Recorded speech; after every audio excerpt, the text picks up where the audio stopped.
right. I'm going to call to order the June 18th regular meeting of the Oakdale Tree Board. Start with the roll call, yeah? Mike Bender. Glenn Giacoletto. Dallas Pearson. Nick Cantala. Marge Seichstetter. All right, that's 5 of us. That should be a quorum, yeah? We're good. All right, let's do the Pledge of Allegiance. Pledge allegiance. I pledge allegiance to The flag of the United States of America and to the republic for which it stands, one nation, under God, indivisible, with liberty and justice for all. Did everyone have a chance to look over the agenda from the last meeting, which would have been March 19th?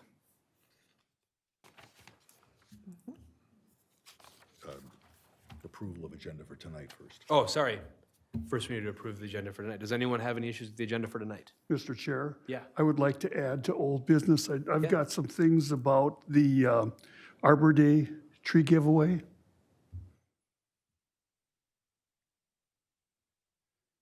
All right, I'm good with that.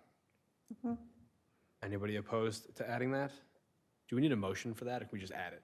Approval of agenda as amended. Okay. Do we have any other amendments before we approve it?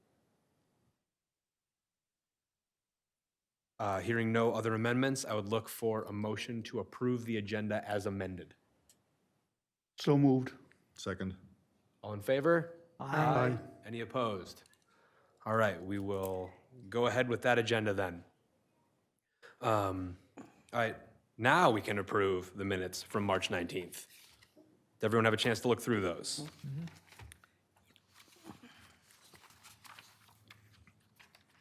I only have one question. Yeah. In the open forum, there was a mention that Board Member Bender brought up a video received by the former city forester Lauren Cota about a group in Canada that manages a food forest and risks involved. I just want to know where I can watch the movie. Oh, sure. It wasn't a movie, it was a live feed from the University of Massachusetts. Okay. So it was a one-time only, and you had to register Okay. to get it. And there's another one, I sent Marge the link, there's another one coming up in September. Okay. They sound interesting. That's what I was interested Yeah, it for. was very interesting, and that's why I signed up again for the one in September to see what they were going to talk about there. Mike, could you send it to the whole board so everyone can register? Yeah, you could send it to me and then I can distribute. Okay, Perfect. You send it Or to there you Sara, go. and then Send she'll it to distribute Sara. it. That'd be And great. we won't violate Yeah. any open meeting laws. Yes. And that was the only question I had on the minutes, so. Yeah, okay.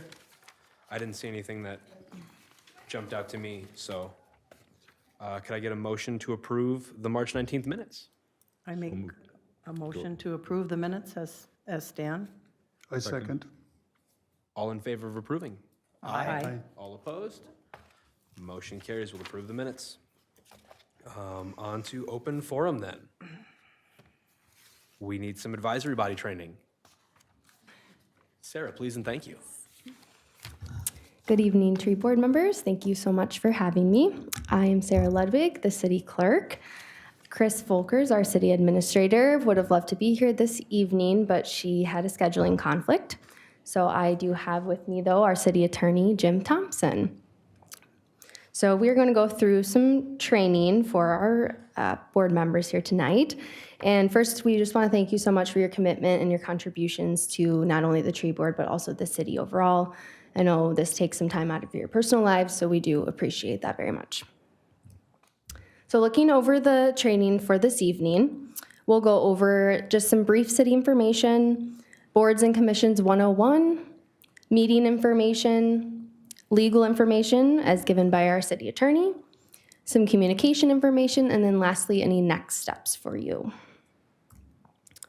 So jumping into our city information. So this is just a look at our city's mission statement and core values if you've never seen them or haven't come across them before. I do know the mission statement is a few years old now, so there might be talks of looking into revamping that sometime in the future. We do have 6 core values for the city, as you can see here. These are shared on job postings and are used throughout day-to-day operations as we make decisions as a city. This is a look at our current city council. We have Mayor Kevin Zabel, who is the liaison for the Environmental Management Commission. Councilmember Noah Herr, who is the liaison for the Economic Development Commission. Councilmember Jake Ingebrigtsen, who is the liaison for the Planning Commission. Councilmember Andy Morcom, who is the liaison for the Parks and Rec Commission. And then Councilmember Susan Willenbring, who is the liaison for the Tree Board. And we do have 2 seats open coming up in this next November election, Councilmember Herr's seat and Councilmember Ingebrigtsen's seat. This is just a look at our city organizational chart. As you can see, we have residents at the top who ultimately the council, and the mayor and the council report to. We have right below that is our city advisory bodies and our administrator. And then below our city administrator, we have all of our operations departments who flow up to the city administrator. This is a look at current city staff leadership. We have City Administrator Chris Volkers, Community Development Director Andy Gitzloff, Communications Manager Lori Polkerbeck, Finance Director Kyle Statsica, who was formerly our accounting manager and was promoted last fall. We have our Fire Chief, and as you all know, Acting Public Works Director Kevin Wold, Human Resources Director Melanie Lee, Police Chief Nick Newton, and Recreation Superintendent Julie Williams. So I'll take a pause if there's any questions about the city information. Okay. We'll move into Boards and Commissions 101. So looking at the 5 advisory bodies for the city, we have the Tree Board, the Planning Commission, Parks and Recreation Commission, Economic Development Commission, and the Environmental Management Commission. Each advisory body does have a staff liaison. City Planner Luke McClanahan is the liaison for our Planning Commission. The Parks and Recreation Commission does have 2 staff liaisons, Recreation Superintendent Julie Williams and Park Superintendent Jeff Kusling. Community Development Specialist Max Losi, who you'll hear from a little later on, is our staff liaison for the Economic Development Commission. And then lastly, our other Community Development Specialist, Hannah Dunn, is the staff liaison for our Environmental Management Commission. And then as you heard, I think at your last meeting, the city forester will be the staff liaison for the tree board once that person is hired. So there's a few reasons we hear why the city has advisory bodies. First and foremost is to advise our city council and make recommendations on different matters. And then also provide an avenue for residents to participate in meaningful civic matters. There are a few guiding documents for our advisory bodies.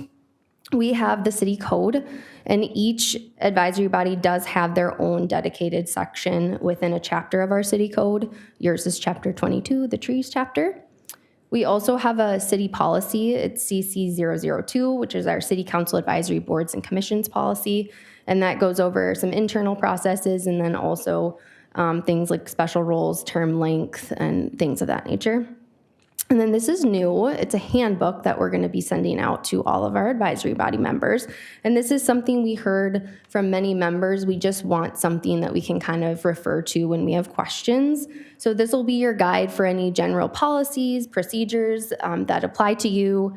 And it will be sent electronically, hopefully this week. So advisory bodies do a few things. I kind of mentioned one already. You provide recommendations to the city council. You do provide feedback on initiatives, goals, annual plans, and other things that are brought before you. And then you also participate in city initiatives, projects, and events. And I know the tree board is very big on participation in events, so thank you again.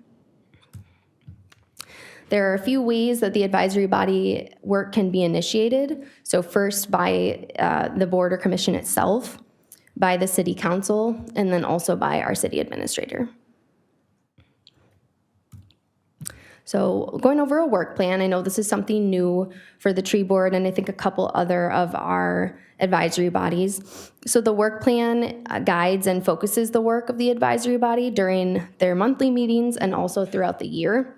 So it's something that can detail annual ongoing items or provide a roadmap for specific projects that the advisory body is working on. Each year, the advisory body will draft a work plan with feedback provided from the city council during the workshop that you'll have with the city council. I believe it's happening now early in the year where you'll meet with them and kind of discuss what you want to accomplish throughout the year. And then once that work plan is finalized with the feedback, the advisory body then approves that work plan at their meeting. Are there any questions so far?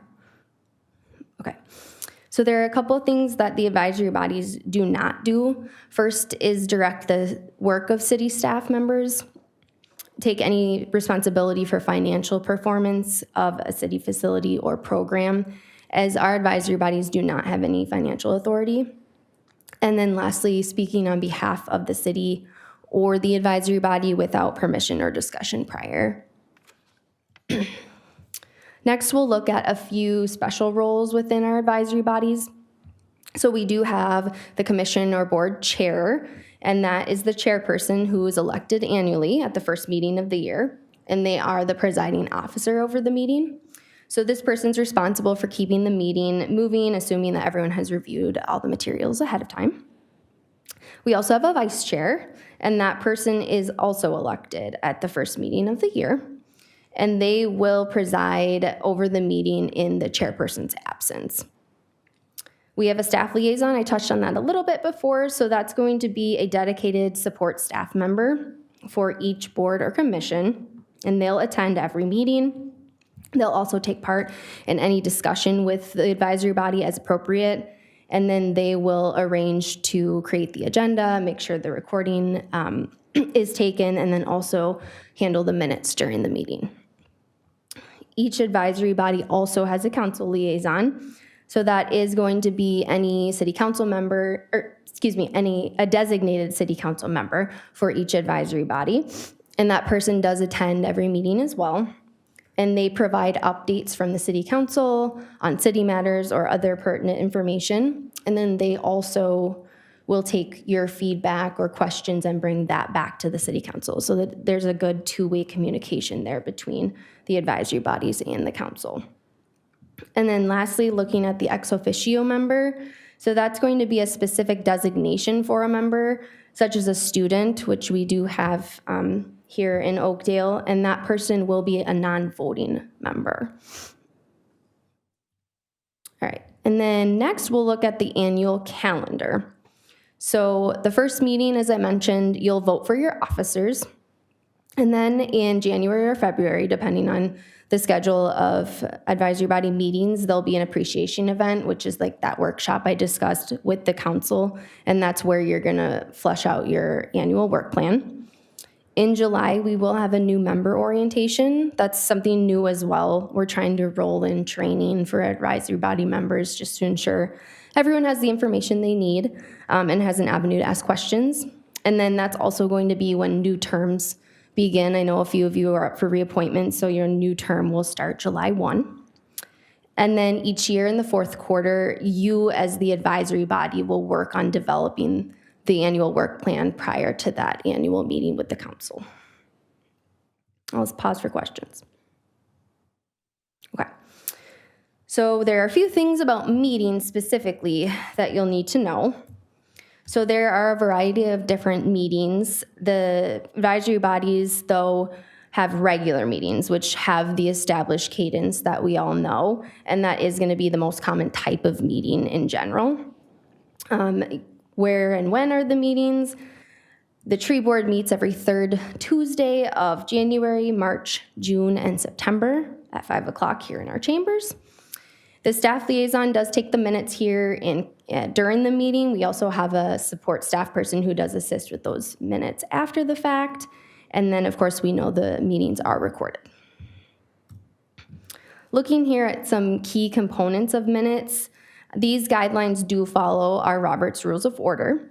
So each In the minutes, you'll have the meeting name, date, time, and place.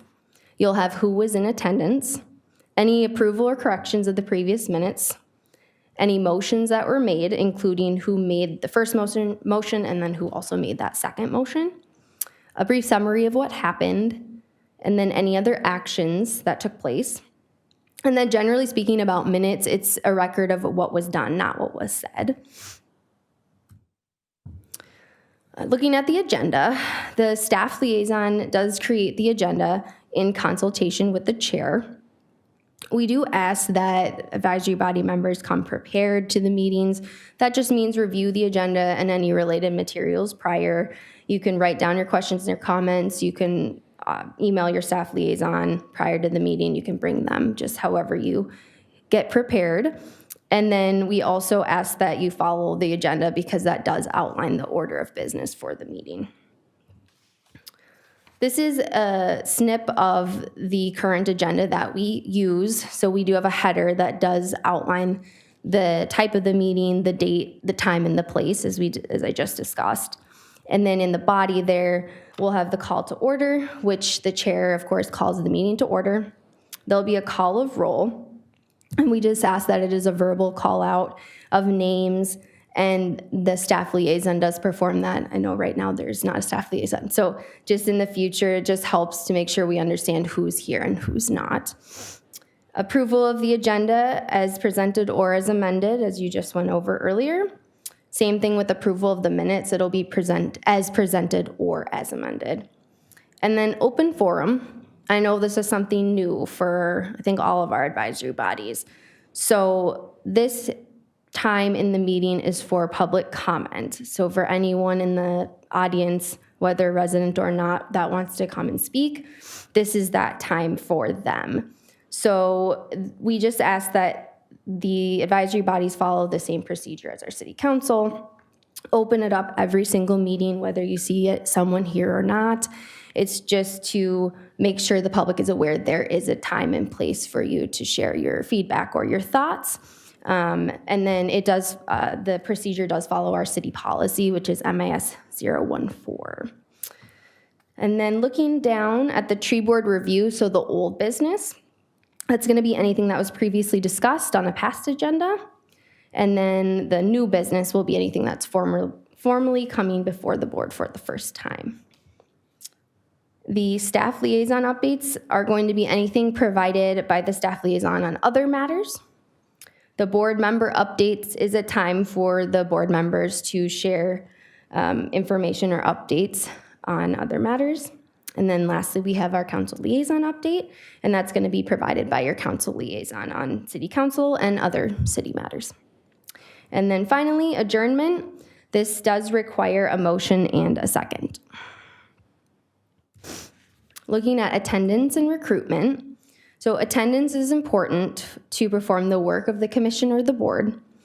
Any chronic absences may lead to member removal. Current board members, city council, city staff, and staff liaisons all play a role in recruiting members. And then, of course, ideally, we would like the advisory body rosters to remain full. Looking at a quorum. So a quorum is the minimum number of voting members that must be present in order for an advisory body to conduct business.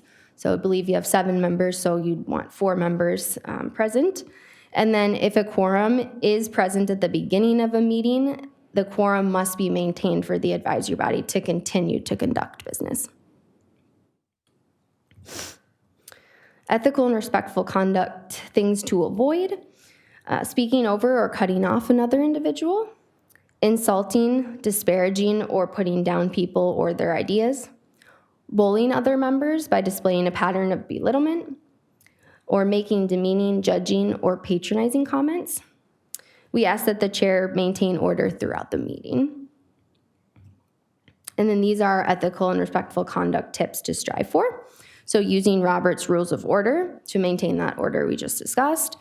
Treating people with courtesy, politeness, and kindness. Encouraging others to express their opinions and ideas and listening to what they have to say. And then understanding and recognizing there will be differences in opinion. And lastly, the standards of appearance and etiquette. So business casual dress is appropriate. We do ask that you speak clearly into the microphone for the best audio quality, that you wait until called upon by the chair to speak. This just helps maintain the order of the meeting. And then also remaining quiet when the on-air sign is turned on, prior to the meeting and after adjournment. So I'll pause briefly for questions. Okay. I will turn it over to City Attorney Jim Thomson.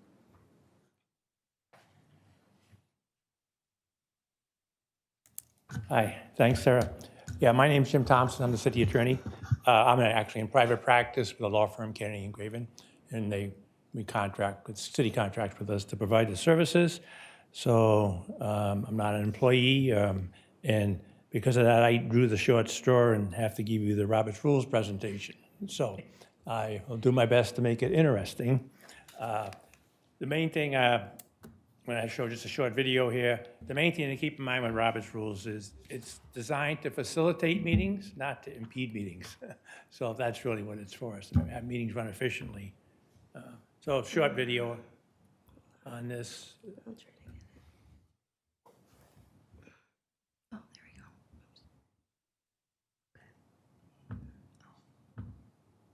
go. SFSS, we rely on Robert's Rules of Order to ensure that all meetings run effectively. This video will go through the basics of Robert's Rules and how they work to make meetings more efficient. To keep meetings on track, all orders of business are organized in an agenda that lists the various items that will be discussed. At the beginning of our meetings, members will vote on the adoption of this agenda. Only after the agenda is adopted can the meeting proceed. At the core of Robert's Rules is the creation of motions, which are formal proposals for an organization's membership to take a stance or take action on a certain issue. To make a motion, you must first obtain the floor. To do so, you must wait for the chairperson to call on you after the last speaker has spoken. When making a motion, ensure that it is clear, concise, and stated in the affirmative. This is not the time to elaborate on your motion or try to motivate for it. You will get the opportunity to justify your motion during the discussion period. However, before discussion can begin, another individual must second your motion. Otherwise, it is lost. Note, you don't have to be in support of a motion in order to second it. Seconding simply means that you would like to see further debate and discussion happen. If your motion has been moved and seconded, it is placed before members for consideration and debate. The mover is always allowed to speak first and is given the opportunity to justify their motion. During discussion, only one speaker may speak at a time. At any point during the discussion, an individual can move to amend or modify a motion saying, "I move to amend the motion," followed by the changes they wish to make. After all discussion and amendments have taken place, members will vote by a show of hands whether or not they support the motion. If the majority of members vote yes, then the motion passes.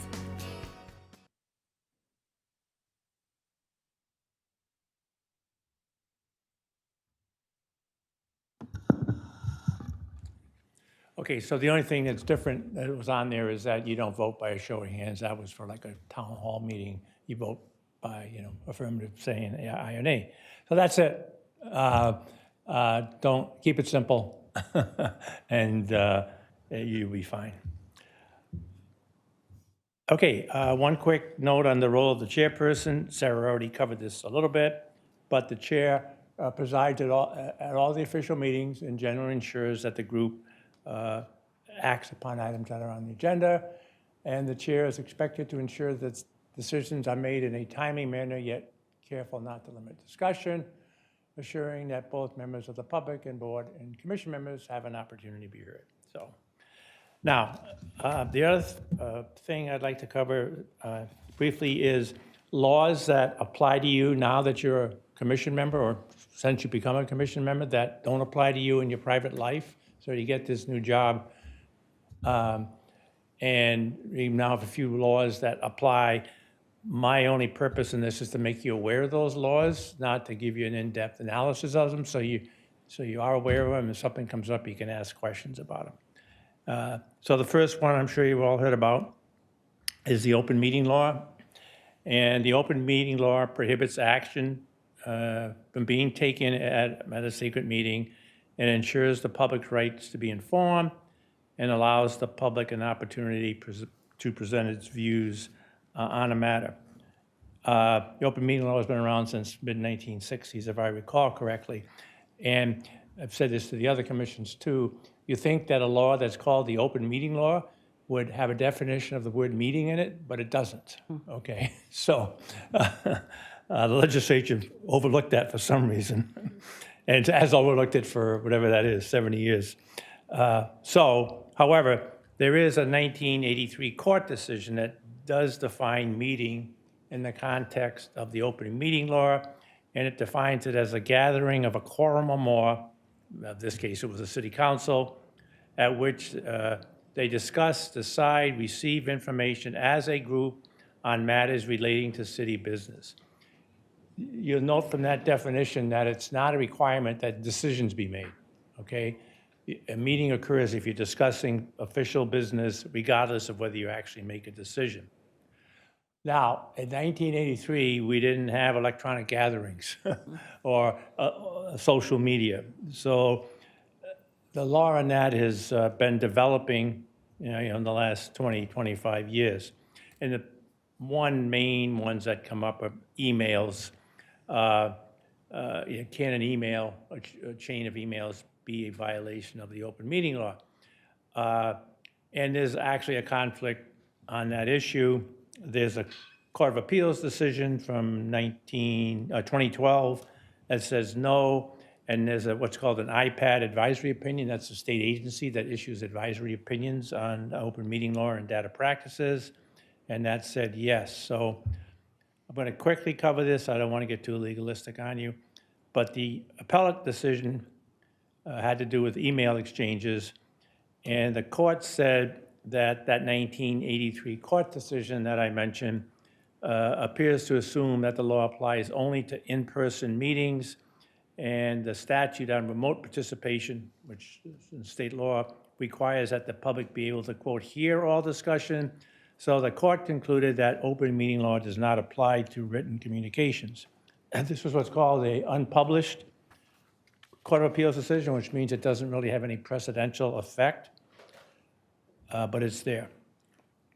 Then the advisory opinion came out in 2009, and that had to do with emails among members of a Joint Powers Board, happened to be the Metro Gang Strike Force, concerning the need for and contents of a press release.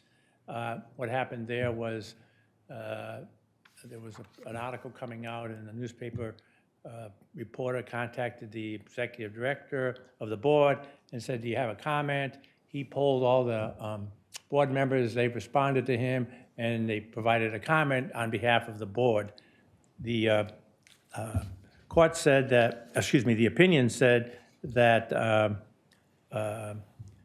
it must have been a meeting. How else could the board have decided what to say? So the IPAD opinion differs from the Court of Appeals opinion. So what's a commissioner supposed to do? My advice is don't rely on the Court of Appeals decision. Again, like I said, it's not precedential, hasn't been followed, and since it's been issued. And with respect to the open meeting law to be conservative, treat emails or tweets or text messages like phone calls. So if you ought to get on a conference call in preparation for this meeting to kind of talk about the agenda, that would be a meeting, because it's a gathering of a quorum or more of the body where you're discussing city events and information. Don't engage in email conversations, serial or otherwise, between more than one commission member. Now, open meeting law clearly would not, a one-way email would not violate the open meeting law. It's clear, because that's not it's a one-way, it's not a discussion. Having said that, the danger of that is that, that doggone reply to all button that you have on your computers, and, you have a tendency to want to hit that or hit it inadvertently, and all of a sudden you've got emails going back and forth, and you're all being recipients of it, and that can be problematic. So on those types of things, we work through your staff liaison. They can answer your questions and get back to you, and you don't have to worry about the open meeting law. One thing on this, it's not an open meeting law issue, but emails between commission members or between commission members and staff are almost always going to be public. If somebody asks to see them, they're public. So keep that in mind when you're writing emails. On your private life, people don't get to, look at your emails, but unfortunately, well, I shouldn't say unfortunately, but when you're in public sector, your emails are considered data under the Data Practices Act. And so just keep that in mind, when you're writing them, write them with the lens that somebody might someday ask to see it. Okay, the Data Practices Act, another second law that now governs you that, whoops, sorry, yeah, Dallas. The way you phrased it brings up some issues for me, because I delete my emails, and I don't have the same privileges as Hillary, so what happens if we are suddenly subpoenaed for something, and like in my case, I get so many emails from different organizations, I'm trashing them 3 or 4 times a day. Okay, so, okay. Yeah, actually, whoops, what happened here? Let me go to this next slide. Is it not up? Go back. Okay, so what's government data? Okay, government data is any data that relates to city business, no matter where, it doesn't matter if it's on your personal phone, your personal computer, or on a city-issued one. It's not where it's located, it's what's the subject of it, okay? So, so with respect to your question, there's also a law called Record Retentions Act, which Sara is familiar with, okay? And the city has a policy, it's approved, as to how long records have to be kept, okay?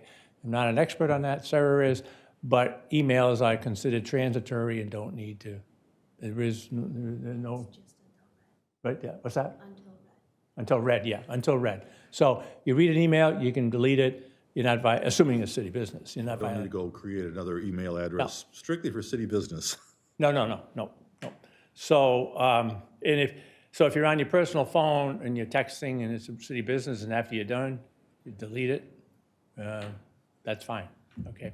They're gonna say, or if you're on your, if you're maybe on, I don't know if you have, but if you're on a government-issued phone or, and you're talking to your, should you bring home a quart of milk after work today, that's not government data, because it's not about city business. Oh, yeah, Yeah, sorry. you were talking about emails in between commissioners. Does that also apply to phone calls? Yeah, well, yes. I mean, the rule is a phone call, yes. You can have a phone call between less than a quorum of the commission without violating the open meeting law, okay? If it's more than a quorum, that would be a meeting, okay?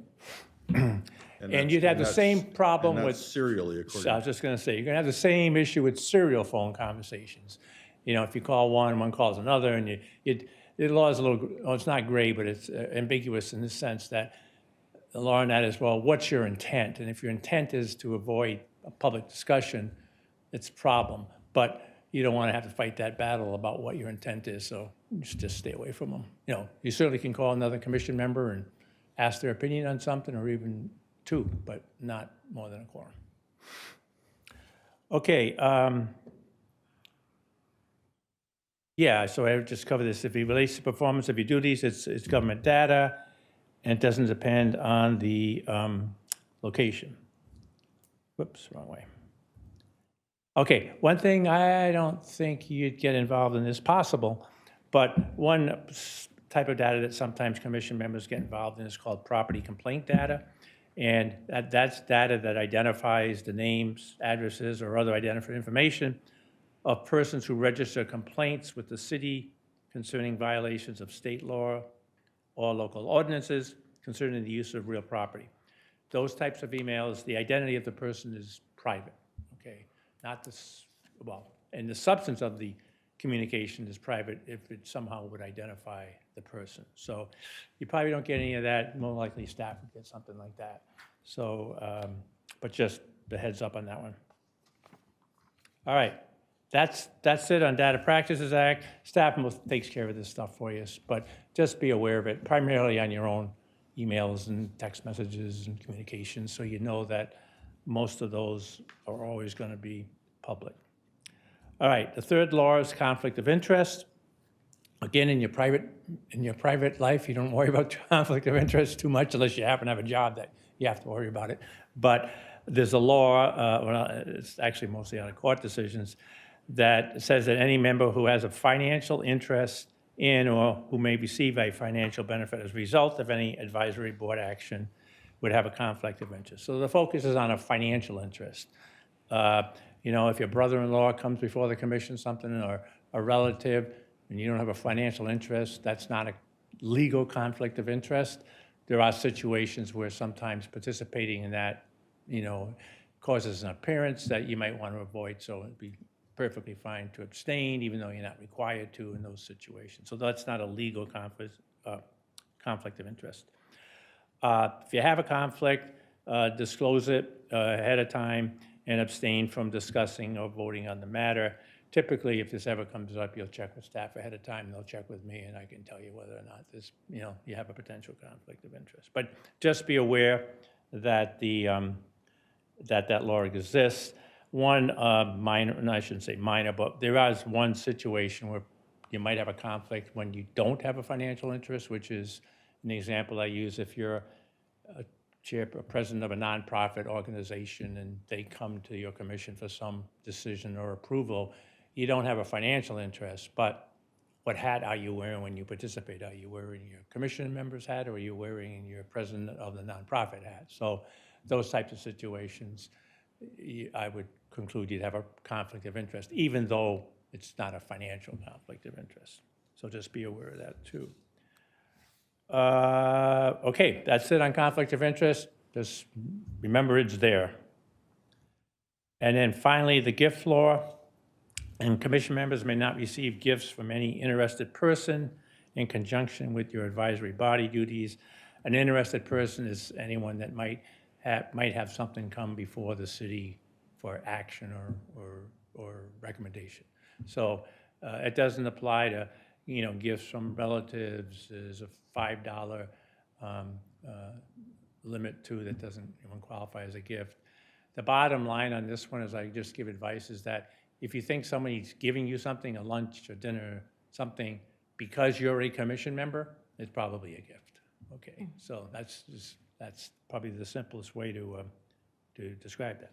So that's it. You got open meeting law, data practices, conflict of interest, and gift law. Just be aware they exist, and if something comes up and you have any questions, you can work through your staff liaison, and I'll be happy to help. Thanks. Thank you. Thank you.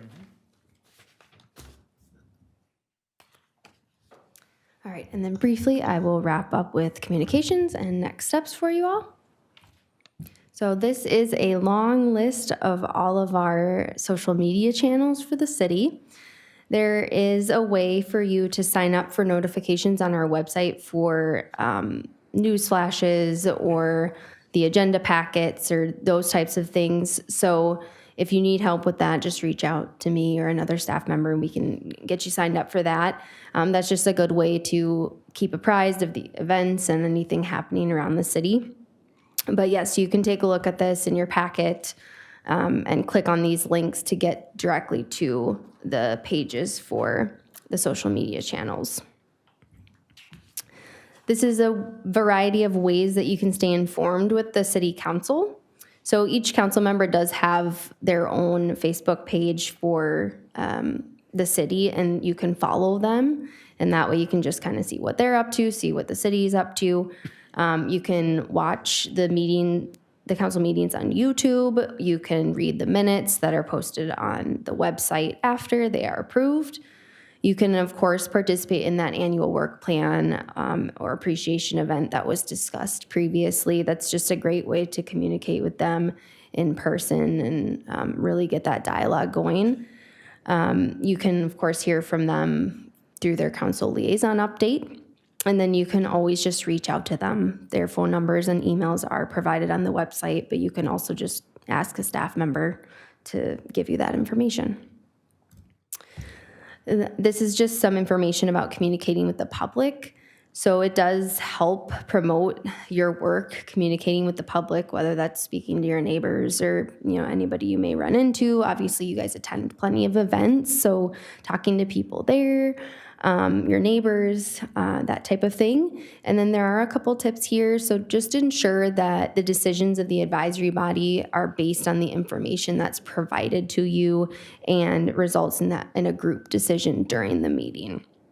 And then also any comments by one single member does not represent the group as a whole. So if, this is my opinion, I'm not speaking for the group, you can say those types of things when you share your own personal thoughts.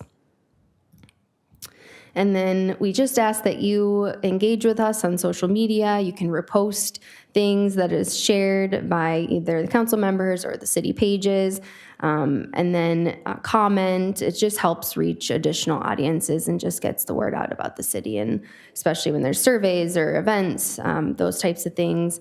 And then, of course, supporting the work of the city and other advisory bodies as well. And then just one more slide looking at next steps. So we do ask that you just encourage those with diverse backgrounds, again, talking to people, neighbors, friends, coworkers, to apply to the tree board. It's always great to just get, lots of opinions on the board. And then we do ask as a tree board member that you review Chapter 22. That's your dedicated chapter in the city code. There is going to be training for new commissioners, and that will be mandatory. You all are going through this training, so that does not apply to you, but that will be a way to get involved. And then lastly, just reach out if you have questions or comments to staff members or, again, council. Are there any questions? Okay, thank you so much.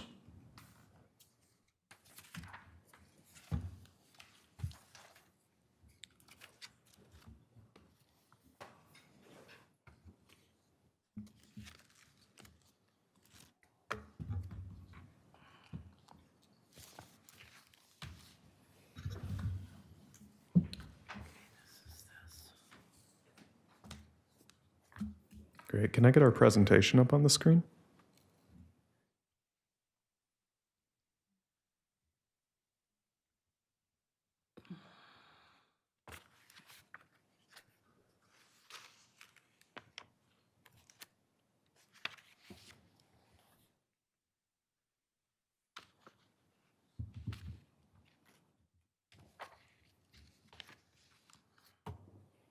Apologize, it seems we're having some technical issues, but I'll have this up in just a moment here.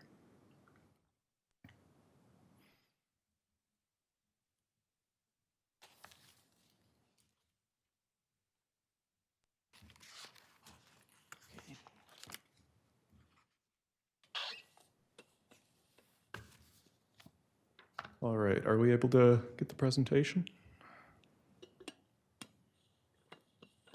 There we go. Sorry about that, folks, but thank you, Tree Board, and good evening. My name's Max Losey, and I work with the city's Community Development Department, and I'm excited to present to you tonight our zoning and subdivision code update, specifically sections pertaining to trees and landscaping. This is one of our department's largest projects this year, and I'm excited to get your input on the tree preservation ordinance in particular, as well as some of our landscaping guidelines, which are both being looked at as a part of the process. So I primarily work in economic development and planning for the city, though I originally come from a parks background and my undergrad was in natural resources management, so many of the activities of the tree board tonight are really close to my heart. With me tonight as well is Beth Richmond, planner with HKGI, a planning consulting firm specializing in code updates and helping us with this project. Beth is leading the diagnosis of our code and has considerable experience in code updates in the Twin Cities and Greater Midwest. So what is the code update?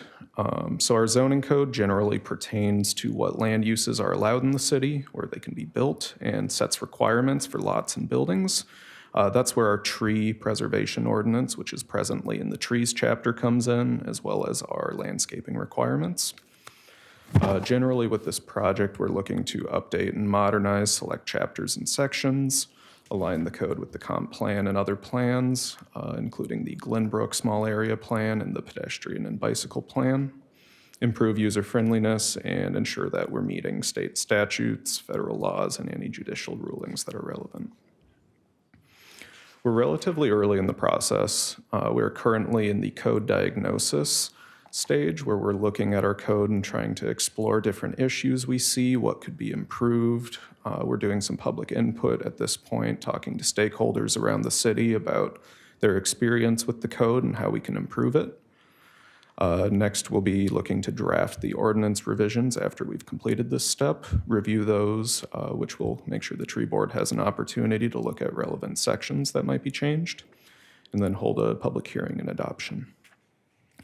So next we have some more conversation about the trees requirements, as well as what we think we're seeing with the trees chapter, and we're looking to get some of your input on it. So I'm going to turn it over to Beth to talk about tree preservation.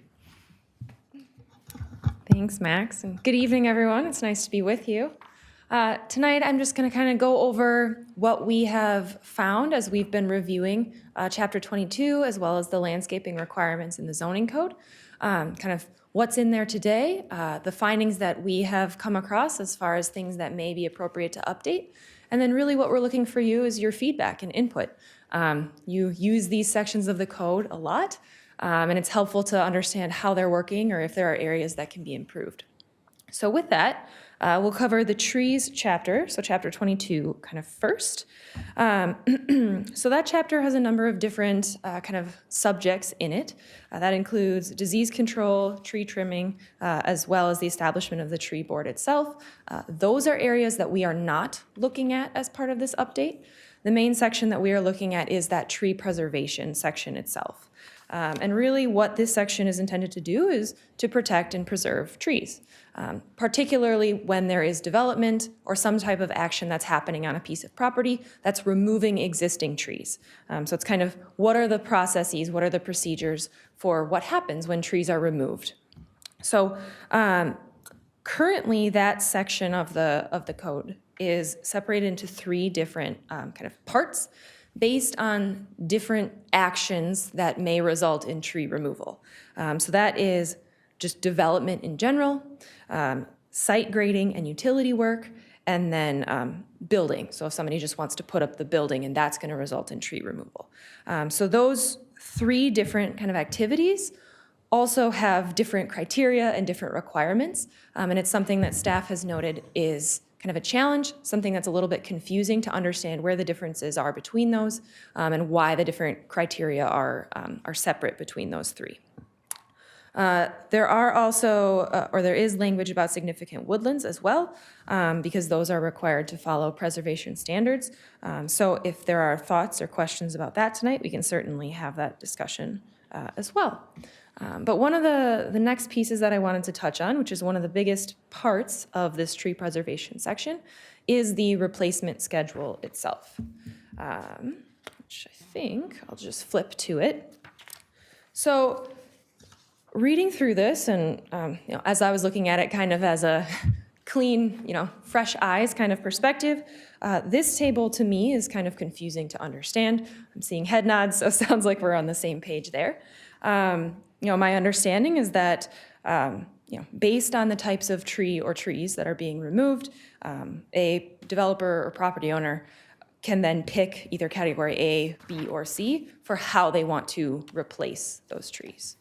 That being said, it's not overly clear that that's exactly what's happening. And it looks, looking at kind of just the size of the trees that are being replaced, those numbers may not be up to modern standards.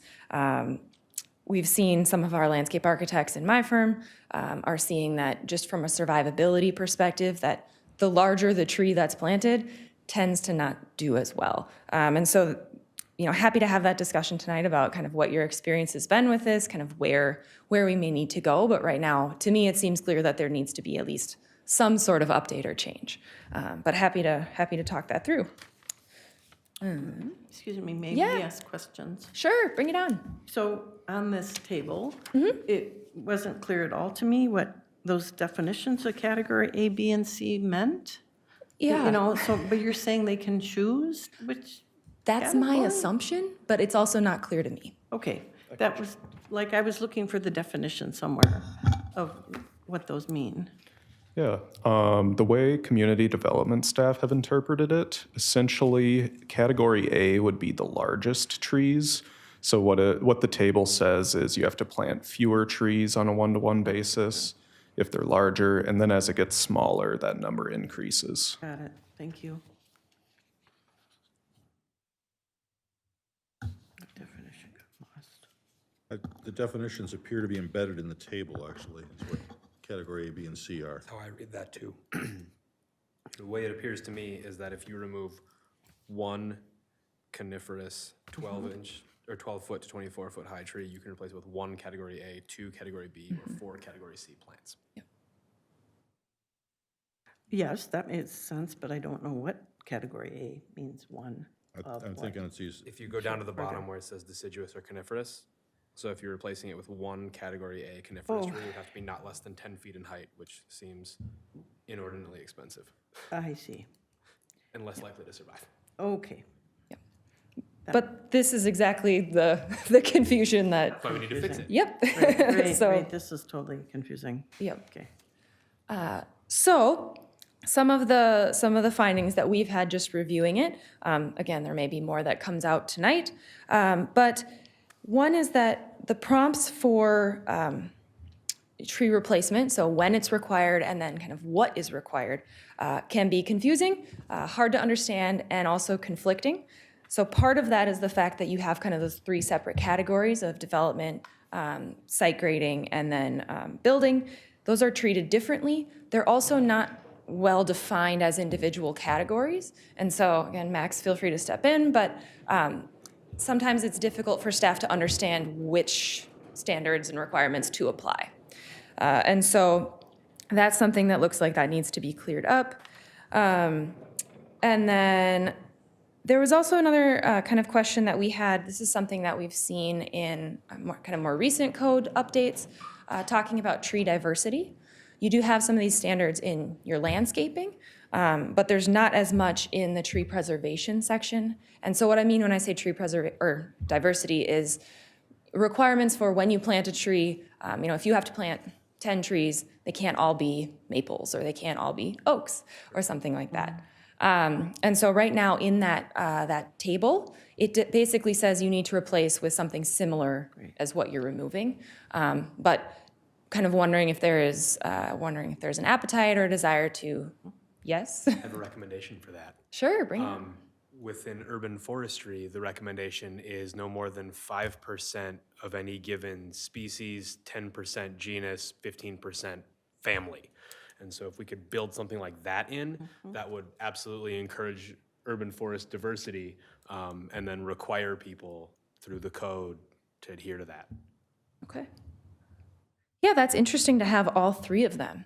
Some of the work we've done has been at least switching from species to genus to try to make it even more, but that's interesting to hear all three. Encourage taking out to the family level. Okay. Yeah, no, that's a good idea. one question, general question, reading through this. Everything's about the developer. And on my block, there have been 3 very large trees. They died, they were removed. Do we make any mention about homeowner replacement of trees or not? I don't even know the legal requirements on it. I just was noticing it's glaringly obvious it's missing in here. Yeah, no, that's a good question too. I think most recently what I've seen is requirements for property owners to maintain whatever amount of landscaping was required when that site was developed. So if it's a single family property and it was, 2 trees were supposed to be planted back in, 2 decades ago when the site was developed, then you would be required to maintain 2 trees on that property. So that could be a way to kind of get at that point. I know that in some of the western suburbs where there's lots of heavy redevelopment, they are requiring those individual homeowners, if like you're taking the old Rambler down and putting in a new giant house and the 40-inch bur oak has to come down, they are requiring replacement of that as part of their tree preservation ordinance. Yeah, but I'm just pointing But out. that's all. In this, Sure. there is no mention of homeowners. The Right. only word used, and in the definition, the only thing is developers who are developing new housing. Sure. So we're at a different stage in Oakdale life than we were when this came out 20 years ago, I guess. I would be really interested in hearing Mike's take on the requirements for like the size of planting. Well, I would, what you said about your landscape architects, I agree with that totally. Just a little background, I spent my life in the horticulture industry. And planting 3-inch trees is tough unless you do exactly the right things. If you plant 1.5 inches and a 3-inch, that 1.5 inches will outdo the 3-inch probably over a period of 10 years. So that is, what you said is correct. And I do like Nick's thing about the diversity. I think that is very important, especially nowadays, because, we don't, I've preached that for years, but it's, I think it's got to be written someplace that it should be that way. At some point, it would be nice to learn the lesson from Dutch elm disease and emerald ash borer. Yes, and oak wilt also. Yeah. I remember in the early to mid-'70s seeing whole forests, not woodlots, but forests, dead from oak wilt south of Brainerd. It was pretty devastating, so. It's hard to watch it when it wipes out a complete area. Yeah. So not to dive too deep into this tree schedule, but now that we were talking a little bit about it, so because these categories are based on the size of trees planted right now, I was wondering your thoughts, if we went down to, category B and C, since A seems to be pretty large, does the number of trees that are added, so, category C is 4 trees for a moderate-sized coniferous, for example, 12 to 24 inches. Is that larger number necessary if that tree is going to grow into a full-size tree? Are you overcrowding those trees? I think that's a very important point. I think that you are, if you plant 4, let's say we're not less than 6 feet in height coniferous trees to replace your 1 conifer that came down, like the property may not have the space to support those. Right. And so I think that 4 is maybe too many. What that number is, I'd be open to suggestions, but it feels like you're just setting up yourself for future removals, setting yourself up for future removals. Okay. That was kind of what it seemed like to me too, and obviously we would run all of this by the landscape architects. But that was just kind of, I didn't know if you had a feeling if that had happened in your experience and you'd been like, wow, that's a lot of trees that just got planted or anything. Seen more than one property with way too many trees planted on it. So. Okay. So we will come back to kind of discussion questions, but I think I'm going to move on to landscaping just so we don't run out of time here. So the landscaping requirements are located within the zoning code. So they're in Article 18, which is kind of the general building, the catch-all chapter. And there's actually 2 different sections, so 25-175 and then 25-152. These sections are somewhat overlapping, and so one of our findings is that those 2 need to be reviewed side by side and compared to understand where the overlapping requirements are, where the inconsistencies are. But staff says that typically they use that 25-175. And so that's kind of the starting point that we will use are those regulations. And those regulations include kind of your general landscaping requirements. So anytime something is developed, what is required. And that is, the current calculation is 1 tree for each 800 feet of landscaping, and then 1 tree for 50 linear feet of lot frontage. So kind of both of those calculations working in tandem. There are also requirements for parking lot landscaping. And then there's language about, again, minimum planting sizes, types of trees that can be planted, so making sure that they're indigenous, things like that. So some of the findings that we've had, one of the discussions is about that actual calculation of the general landscaping. Wondering if there's a way to make that calculation maybe a little bit easier, more intuitive, make it make more sense. So I know that staff has kind of experienced a couple of different ideas or requests from various different avenues, but something like considering a percentage of disturbed area or building footprint size, something that may measure things a little bit differently, just to try to right size that requirement and make that calculation a little simpler. Another piece of this is that the current landscaping requirements don't treat multifamily and non-residential any differently.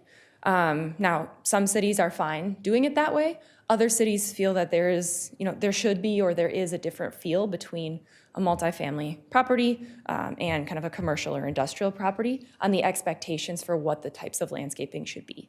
And so very interested to hear what you all think about that, because that very much depends on city to city. Another question that kind of came up at the Planning Commission when we were talking about landscaping was related to native plantings. And so whether you know or not, if a property owner wants to have a yard full of native plantings, the city is now required by state statute to allow that. You can't force grass. That being said, wondering if there's any appetite for kind of additional regulations or support for native plantings, or if it's just enough to kind of allow that to happen and the property owners can kind of choose for themselves.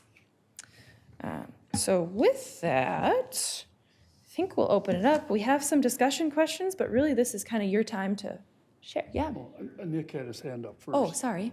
I guess, one, there's some language in here that I'd like some clarification on if we could ask that question. So it's under all trees used in site development shall be indigenous to the appropriate hardiness zone and physical characteristics of the site. Probably.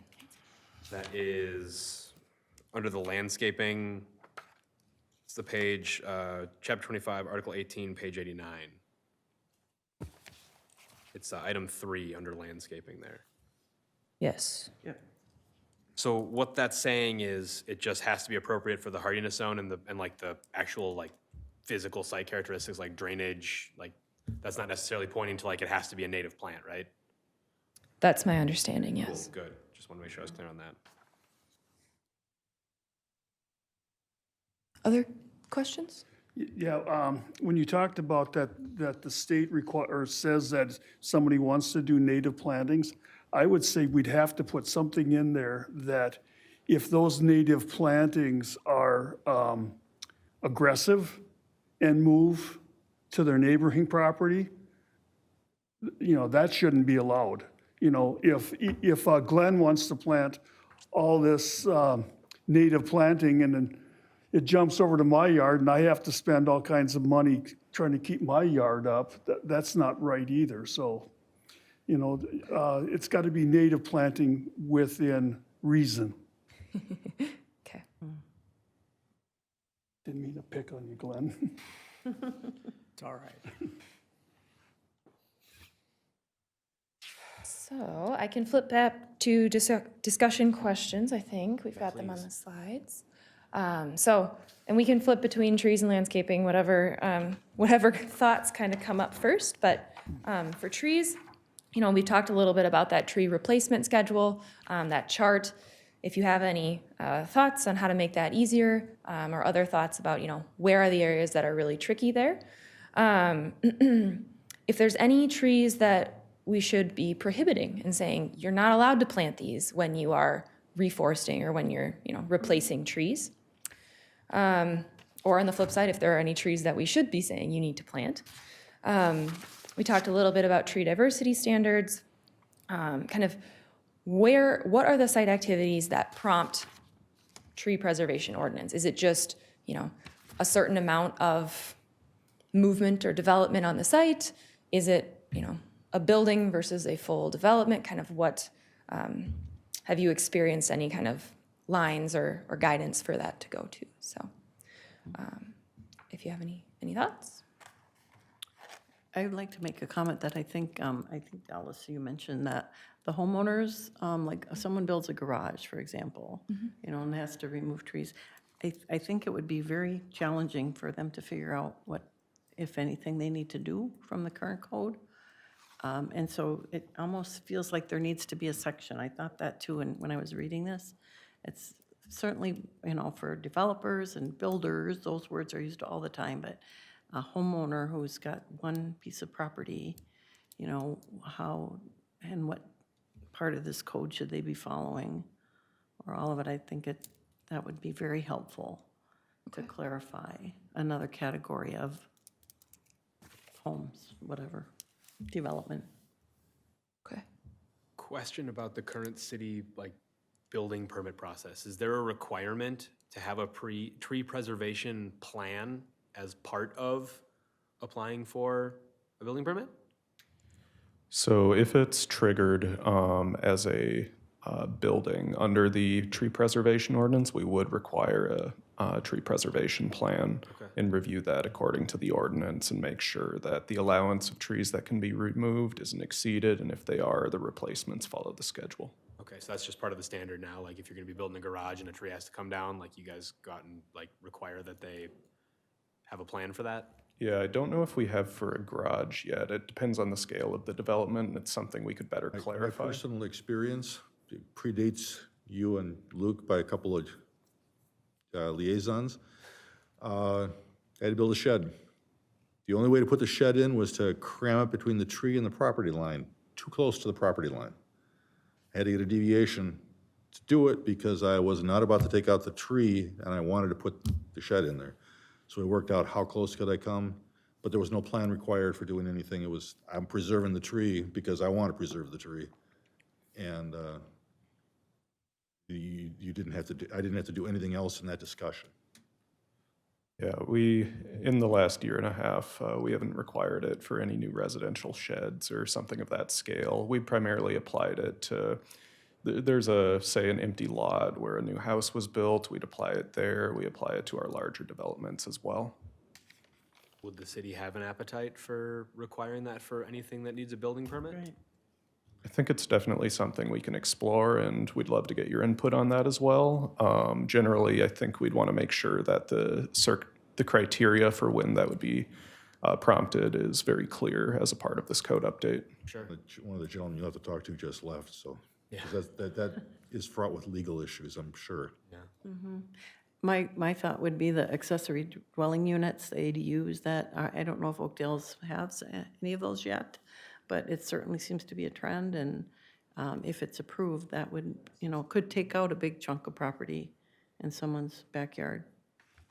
So, Yeah, we do allow accessory dwelling units. They're defined as accessory apartments in the code currently, and it's something we'll be looking at as well as we look at other parts of the code.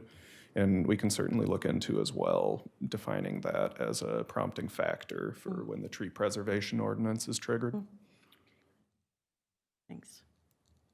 One other follow-on question to one of your earlier slides was under disease control, tree trimming, prompted by my experience of 3 neighbors having to take out their trees. Where in the code does it fall where there's a discussion about this tree is threatening the safety of the neighbor's house?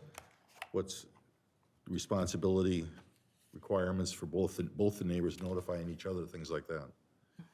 Yeah, I think, so I believe that would be under the tree disease section of the trees chapter, which is something I'm unfortunately not too familiar with. Once we're able to have a city forester, I think it's something we could talk about and maybe clarify that language. Just with how we budgeted for the code update project, we did not put that in the scope of work for the sections we'd be updating. But it's definitely something we can take notes on and After add to the last docket. year's weather, it's become devastating this year for tree. For sure. Has your company worked with other cities in developing codes? Yes. Yep. Have you worked with White Bear Lake?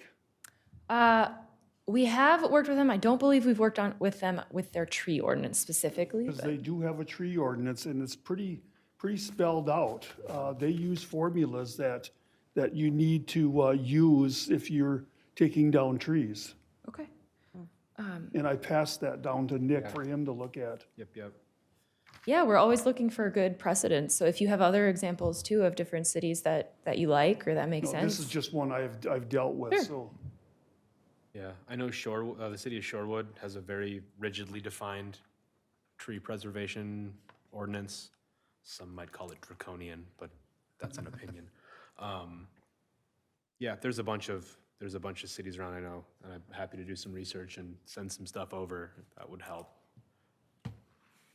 Yeah, Nick, and actually, this kind of bounce off you and Mike too, is what kind of criteria would they be for of trees that we discourage to not have in the city? Sure.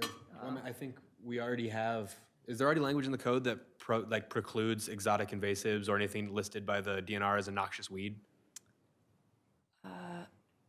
That's common language. I'm not sure if this code specifically has it. Probably but want to make sure that we yeah, I'll have some check. language in there about that, like anything the DNR lists is, because I know like Norway maples are precluded in Shorewood specifically as a tree that you have to replace 1-to-1 caliper inches because it's a exotic invasive listed by the DNR.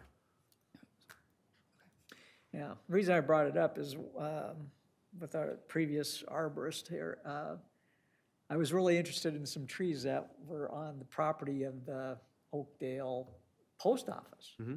And because I was really interested in, because I really liked the shape and everything, what are those? And he got back to me and just said, oh yeah, he says, no, he says, you really don't want to be planting those.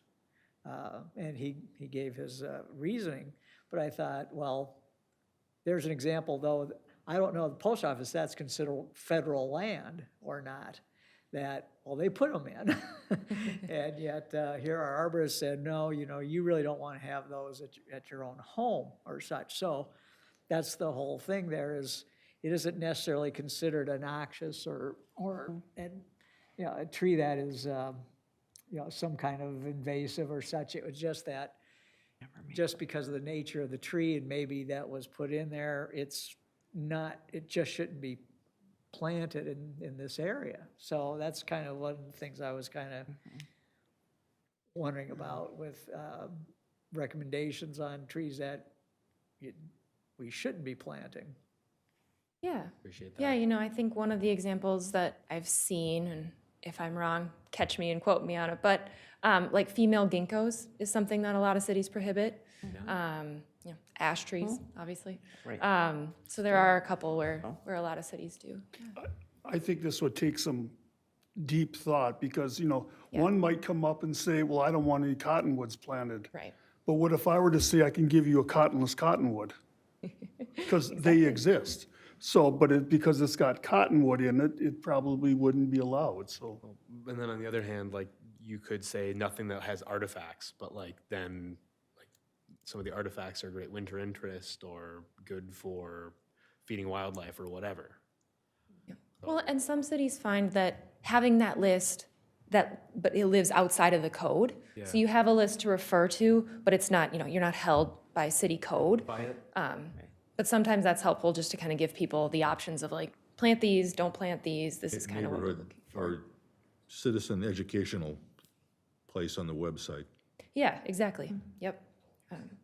Yeah, I think as far as codifying things, I think limiting it to, nothing that the DNR lists as a noxious weed would be a good place to just draw that line. And then as far as what the city recommends or doesn't recommend, we could have that live somewhere else. Yep. That's what I think. Well, and I'm gonna just scooch to the landscaping questions, just to make sure we get to those too, if you have thoughts on this. So would be interested to hear kind of any experience you've had interacting with those landscaping requirements for new developments. Are those calculations working? Is it too much, not enough? Are there areas that might be out of date that we should be looking at updating? Is there kind of an appetite for treating multifamily different than other non-residential properties? And kind of that native vegetation question and any other thoughts you have, so. Yeah. I can take on that approach to native vegetation one. I love the idea of native vegetation, but in practice, we're creating these incredibly artificial habitats like that exist nowhere else on Earth. So, like, what's native there? As we took out everything that was native other than the plants, like, let's plant something that's going to work well there, not necessarily something that's native, as long as it's not a poorly behaved, like as long as it's like a nicely behaved ornamental. Like I don't see an issue with that. I do, Okay. because my question is when these plants were native, our environment was different than it is today. We have different air, we have different soil, we have different water, and we have different pathogens. All of these things that didn't exist, and I'll use the easiest one is that the state of Minnesota used to be full of white pines, and then the loggers came in and logged them all off. Well, some of these loggers were Eastern Europeans, and they brought in their favorite plant, which was a gooseberry. And the gooseberry is the alternate host to white pine blister rust. So the ones that were still here were getting killed off from that. So that's a pathogen. So that's why I have a problem with natives, because things are different from when these plants were native. Yeah, that's what I'm saying. Like this environment is entirely different than anything that exists anywhere else on Earth. Yeah. There's nothing native to it. So I love the idea of using native plants where possible. And even if like you have one that you really like that you want to plant, go for it. But I don't think we should require native plants. It seems counterproductive. We should just get plants. And one other point is that getting people to buy them. Plants have to look perfect in order for people to buy them. When you go buy an evergreen, how many of you look at it like it's a Christmas tree? That is the worst way to plant an evergreen tree. But if they don't look like a Christmas tree, the retailer's not going to sell them to you. So, that's a lot of, we can say that they should be this, but if people grow them and nobody wants to buy them because they're looking for the perfect plant, it's not gonna fly. Something that's kind of allied to the native, or parallels to the native vegetation is two instances I'll bring up. My daughter lives in Minneapolis. They don't want to mow their backyard, so they're killing the grass and planting a moss of some kind. Wish I knew which kind, because I've got a problem that I've got 3 trees in my backyard. That grass never sees the sunlight, and I've got a mud pile, basically. So I want to do something that replaces grass there. I don't know where to find that kind of information. Creeping Charlie. I don't want creepy Charlie, sorry. Well, It's a good solution. technically, there is no such thing as creeping Charlie. It's ground ivy. That's the Yeah. proper name for it. And I got a lot of that in my yard already, so. But it'll fill the bill. Wild strawberry. Edible, I like it. Other thoughts? Yeah. Yeah, I have a thought on so there's the question of should we look at different standards for multifamily and non-residential properties, like just because like a multifamily unit versus like a warehouse area, like would theoretically have a different character, but like why would we want it to have a different character? That's a perfectly valid question. Yeah. I had that same thought. Yeah, I Wh- don't- Why I don't- are they different? Why would we have different standards Okay, for those? great. Who's gonna maintain them? Yeah, well, I mean, that would- Private property, people will take ownership and maintain them as opposed to multifamily. sure. One reason why it has been different historically is because there's a difference in the height of the buildings. Sure. So they're talking about masking, using the trees and landscaping to mask taller buildings. Sure. And from a distance, so that you're not, people a block away aren't looking into these tall buildings and seeing a city they don't want to be in. Sure. Have you had experience with kind of that calculation when development comes through and seeing how many trees get put? No, not so much. Okay. No, sorry. No, that's okay. I just wanted to ask the Me question. neither. So, okay, I had a couple thoughts. great.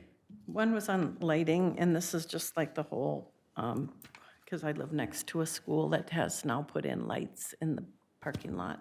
and there was no parking lot there, and now there's lights there. And I've asked if we could have those turned off during the migration periods, because they're pretty bright, and there's nothing in here that mentions that. It says glare, whether directed or indirect or reflected, shall not be visible beyond the limits of the site from which it originates, but obviously that's not, it's happening. But if they could at least, be aware of migration for the birds and the light issues. And then a couple other things was, if there should, it talked about turf in this landscape section or grass.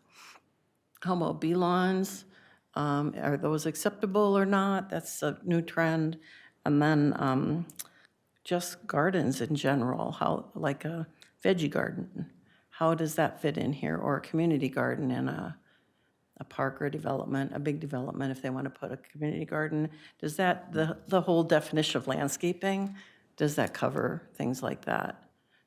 Those were some areas that I was wondering about that didn't seem to be addressed in, back when these were created.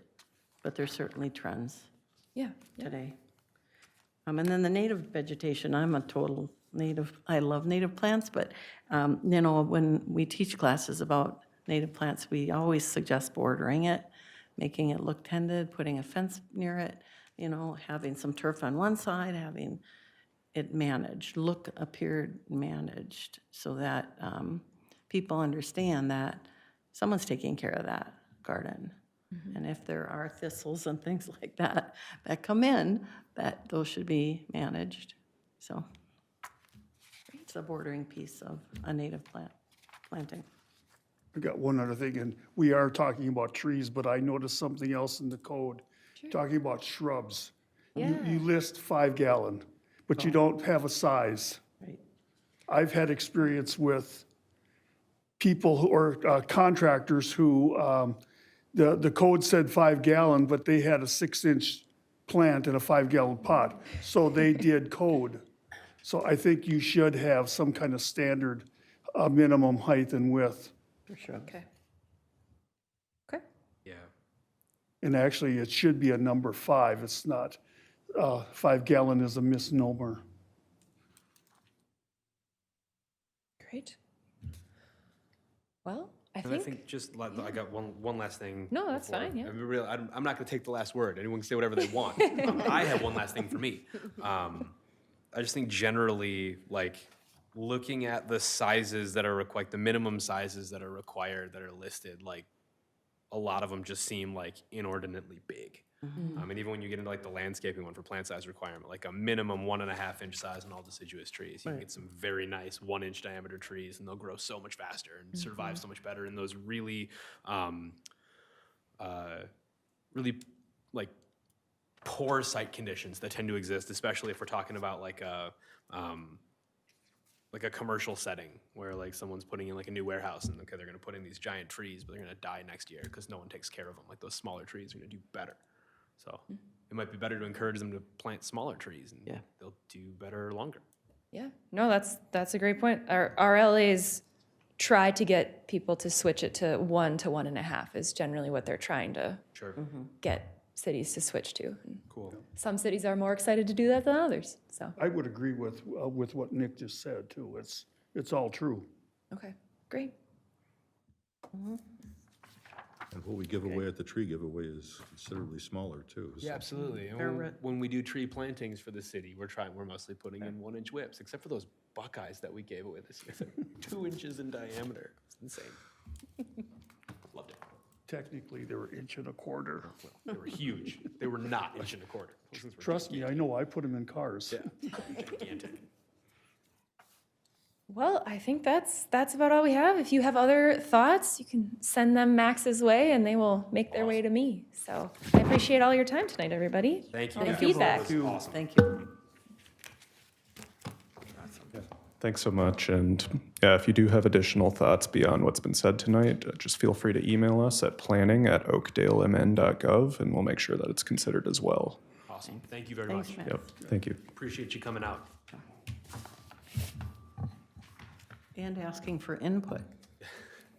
Thank you. We got Thank you. opinions. All right. All right, looks like it is time for old business.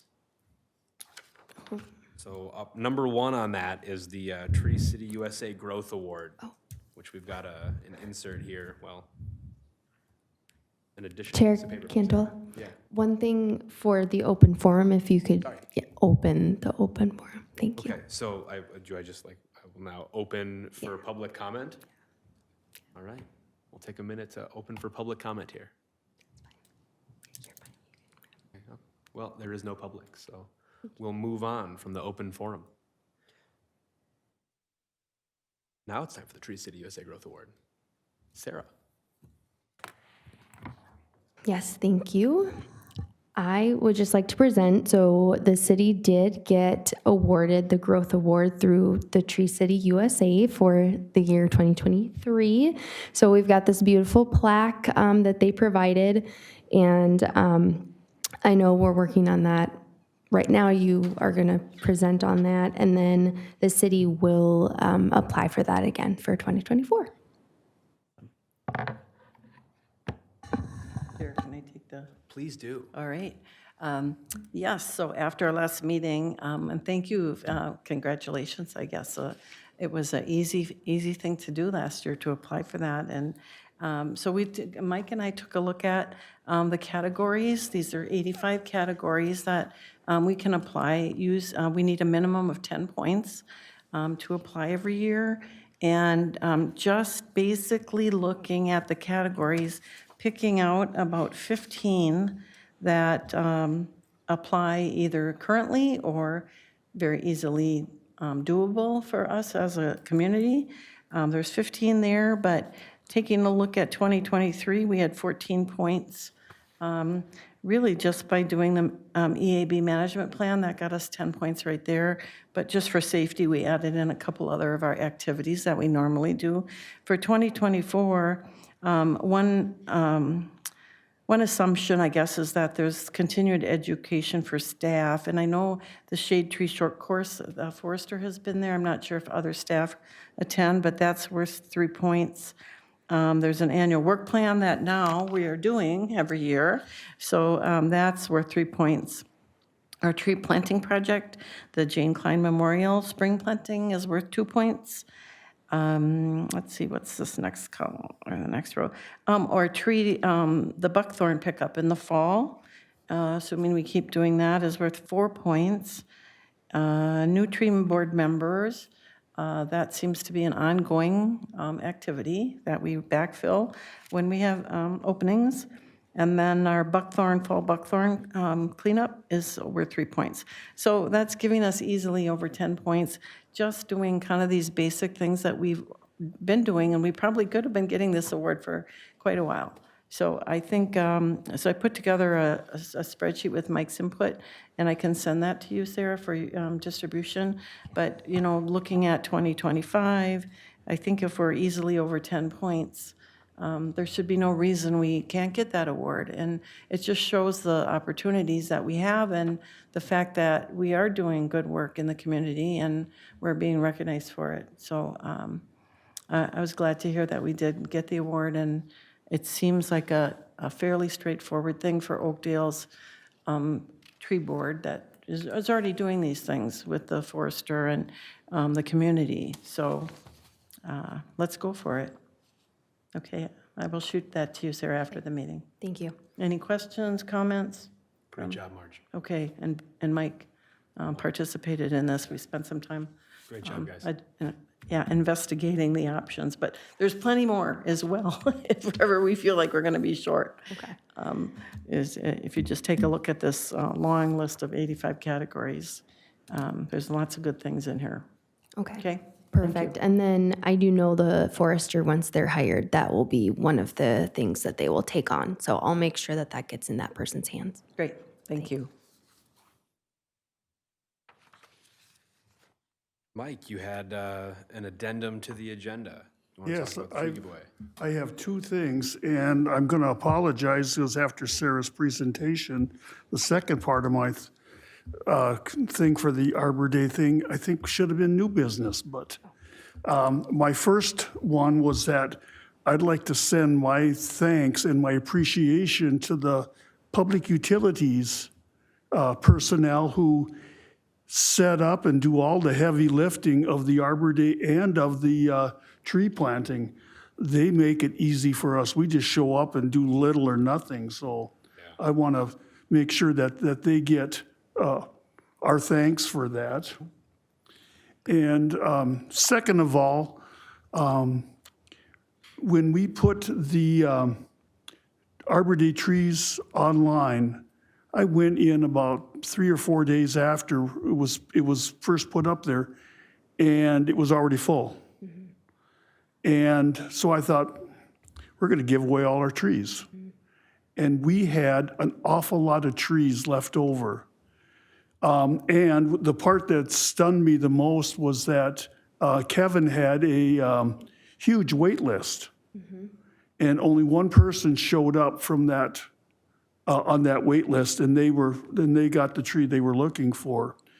I am just wondering if in the future we can track people for 2 years who sign up and never show up, and then after that, they're no longer eligible.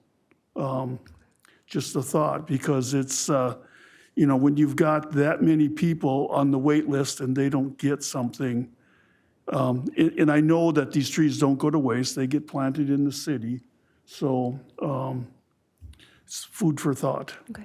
Yeah, I can absolutely pass on that feedback. That's good feedback to have. Thank you for that. One modification, I'd say, instead of can't do it, that they can only go onto the wait list. Okay.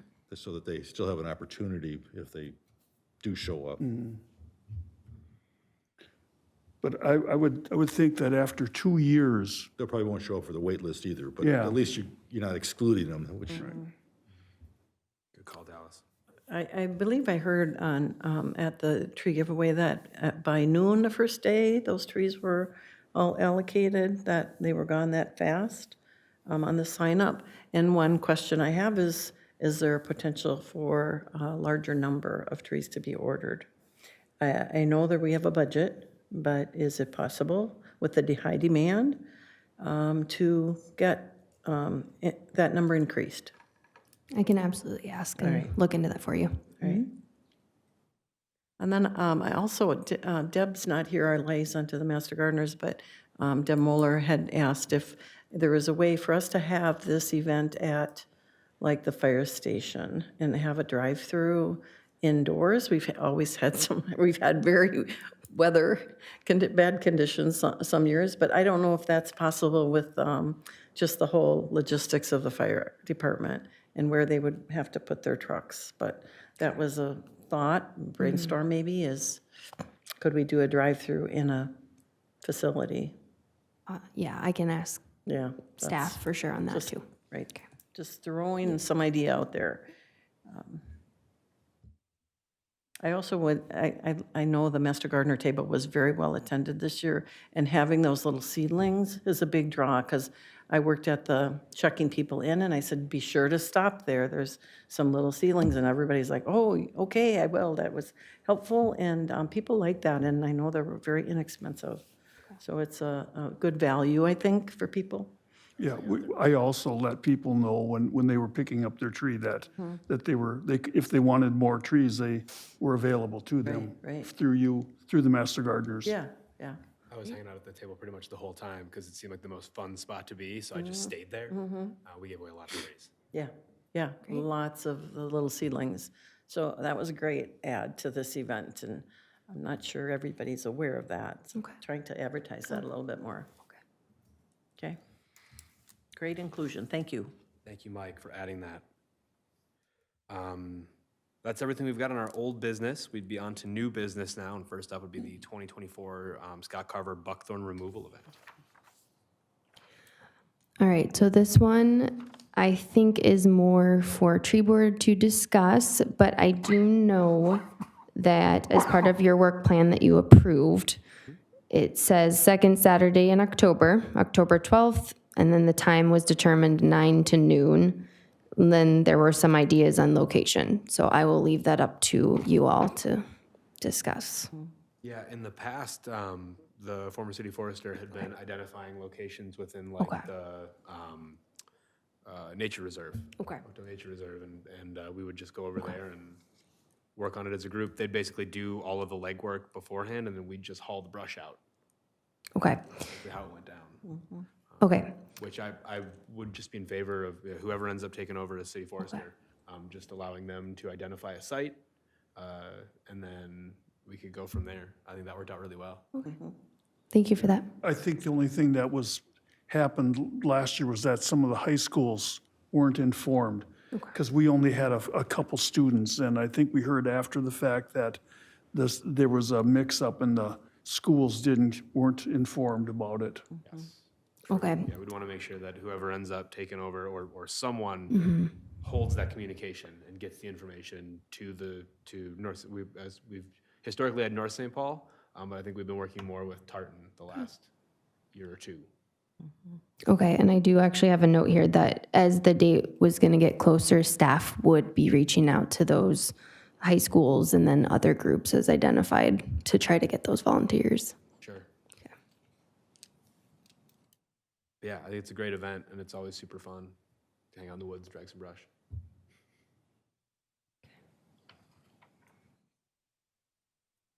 Okay, anything else? Anyone have anything else to add to the Buckthorn removal event?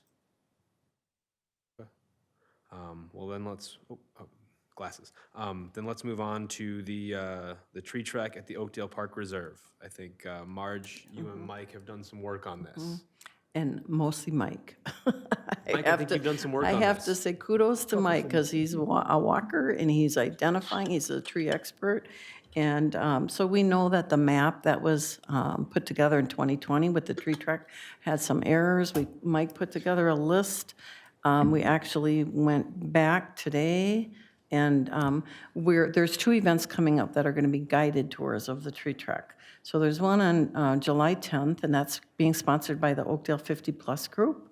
So we're meeting out there at 9 o'clock, and Mike's going to host that walk, and we're only going to cover 1/3 of the map, the area around the Discovery Center. I'm going to follow him, so he'll be teaching me as well as any other people who join us. And then there's another event on October 10th that is hosted by the Master Gardeners. I think it's called Healing with Nature, or Nature Heals, a PowerPoint that'll be, and it's sponsored by AARP. And then after that event, I'm going to be hosting the guided tour outside for anyone who wants to join for a walk. As you know, Nature Heals, and then let's show them Nature Heals and how they can also learn while they're relaxing. So those 2 events are coming up. And by the way, Mike, I thought of this afterwards. We need to make sure to point out Buckthorn, because we had talked about educating people on Buckthorn. So it's not on the list, but certainly it's all over. I was planning on it. Okay, good. But I was just like, oh yeah, after I left you this morning, I thought, we need Buckthorn on that list. And then Laura, who works at the Discovery Center, is going to make us a bigger 8.5 by 11 map. Right now, the map is in 3 sections, and it's really hard to see all 60-some trees. There, Mike's holding it up. It's very hard to read, and it's very small. If you guys haven't seen it. I can see how small it is from here. Yeah, I so can see how small it is from here. since there's 3 sections, if we can have 3 8 by 10, 8.5 by 11 size maps, will be much easier to read. And then she's going to fix the errors where there's missing trees, or that we're taking them off the list, and then making sure that it's accurate. Wonderful. Right? Question for you about Yes. that. And Do go we ahead. know if that's an error with the inventory, or if it's just an error with this specific map?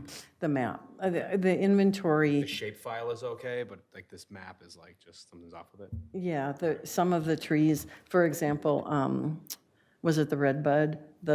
There's actually 2 trees that are red buds, but they're fairly far off the path.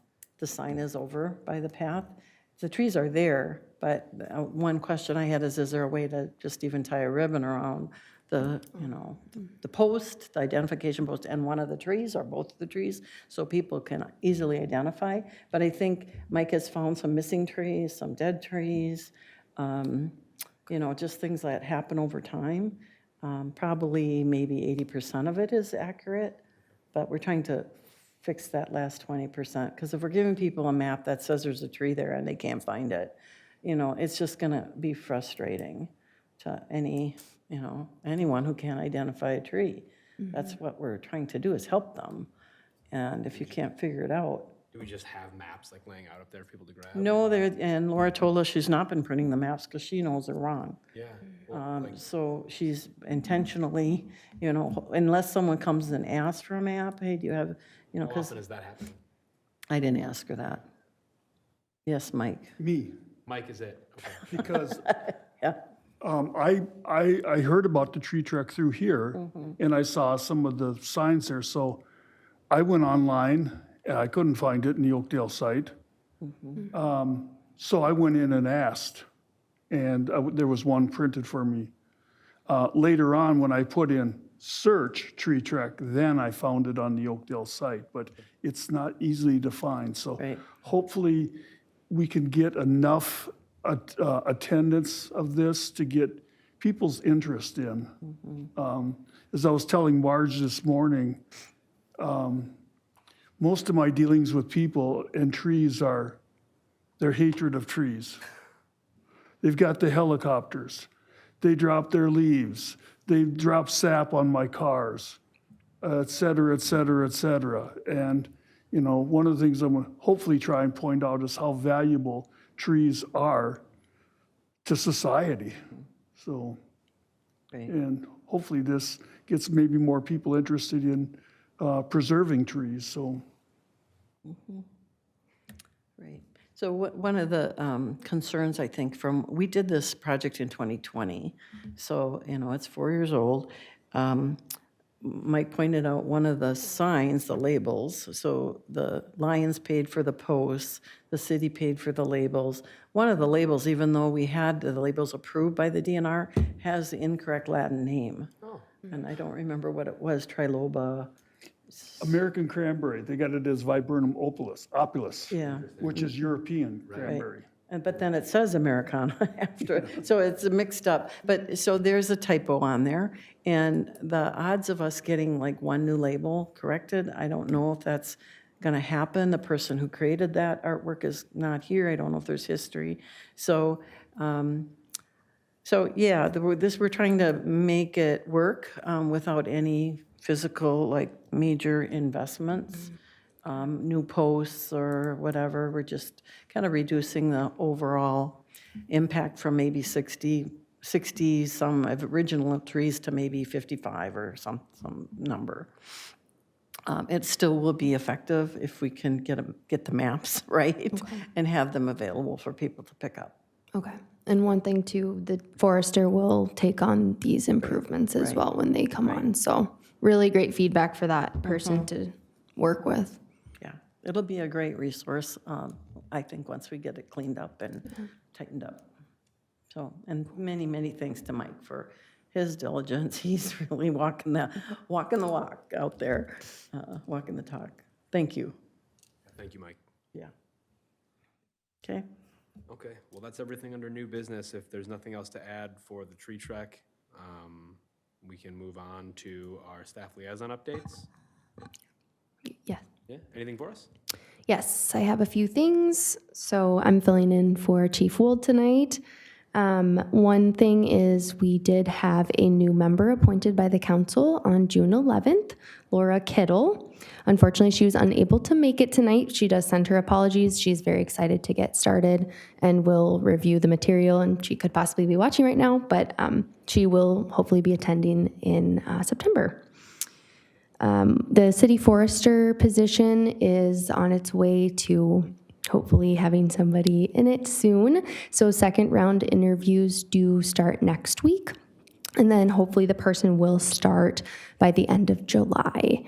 And I've mentioned already they will take on buckthorn removal event details, the tree trek improvements, and then of course they'll be the new staff liaison for your tree board. Crews that have been busy around the city with the rain and the storm doing cleanup. And then they've also been taking care of the EAB still as notifications come in and areas are identified. And then lastly, this is just a little plug for the city, but it relates to the tree board. The Acorn Award nomination period is open until June 30th. So if you see properties around the city, whether it be public, business, or residential, you can hop on the website and put those nominations through. And yeah, that's all I've got for you. Awesome, thank you. I do have one question. Yes. So we had an EAB grant for removal that ended last year in June. Okay. Do we know if that payment has been made and if it was made fully? I will check on that for you and send you an update. Okay. I don't know the turnaround time from the end of the grant period to when a payment is actually made. I'm just curious because I know we didn't meet the goal. We worked really hard to get there. I believe we met like 2/3 of our goal. So I don't know if then the DNR cuts back some of the approval money or if we still get the whole amount. I will check on that for you. Okay, thank you. Next up would be board member updates. Do you have anything for us?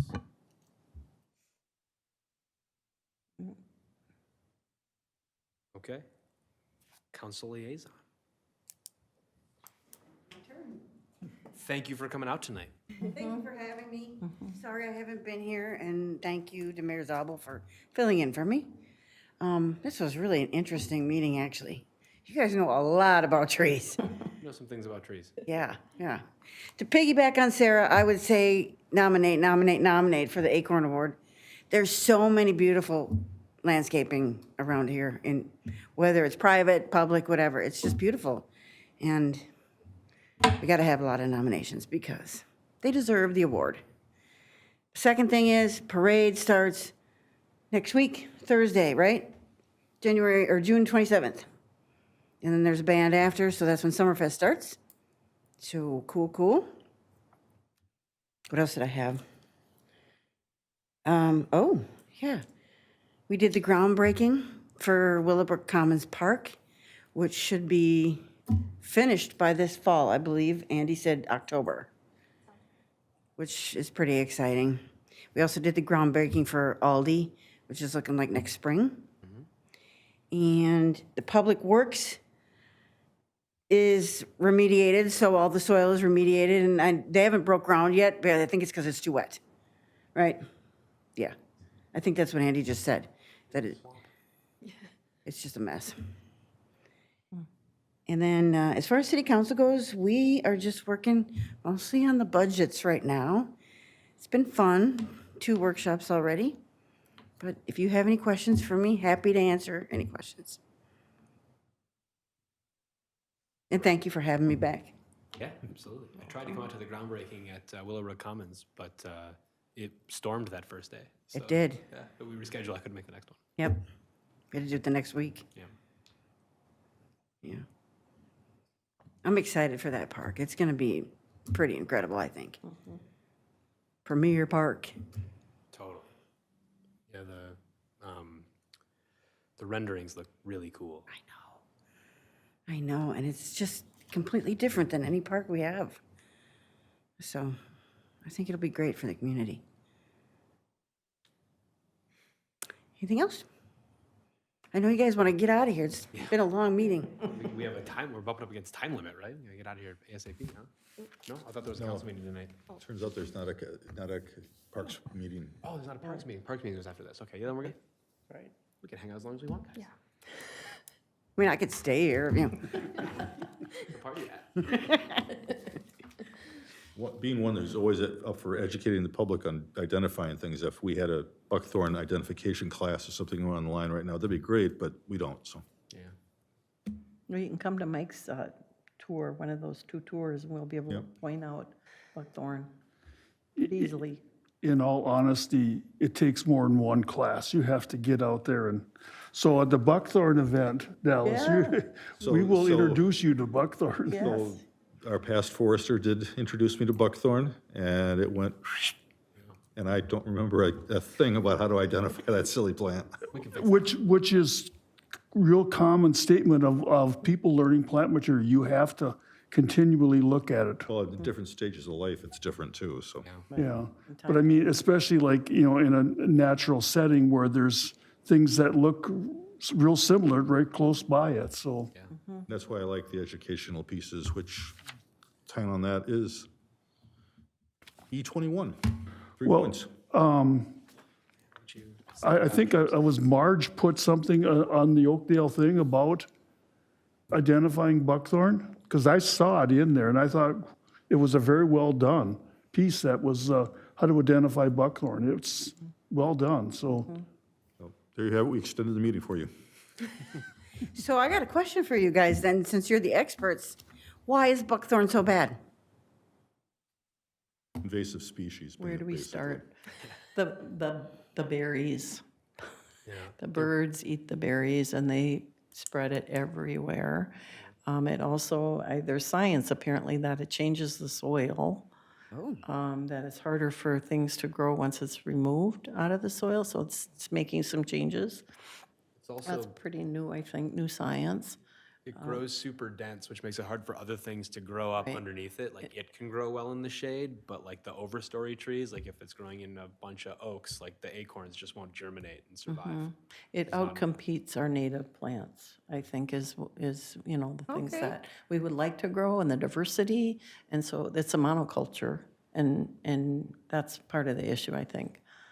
The understory, it takes over.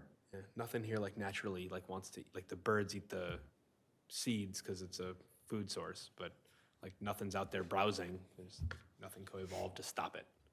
It likes it here, and there's nothing to stop it from growing, Great. Except goats. except for goats, which But aren't, they- you know, native. And they also eat anything, Yes. not just buckthorn.